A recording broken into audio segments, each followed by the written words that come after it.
آپ نے فرمایا جو کثرت سے استغفار کرے گا اللہ ہر تنگی سے اسے نکالے گا، پریشانیوں سے بچائے گا، اللہ وہاں سے رزق دے گا جہاں سے وہموں گمان بھی نہیں، اللہ وہاں سے کام بنائے گا جہاں سے وہموں گمان نہیں۔ استغفار پر وعدہ ہے، لولا تستغفرون اللہ لعلکم ترحمون۔ اور استغفار کیوں نہیں کرتے؟ اللہ کی رحمتیں آئیں گی۔ وما كان الله ليعذبهم وأنت فيهم وما كان الله معذبهم وهم يستغفرون۔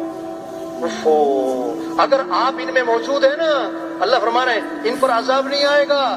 اگر آپ چلے گئے تو جب تک یہ استغفار کرتے رہیں گے ان پر عذاب نہیں آئے گا۔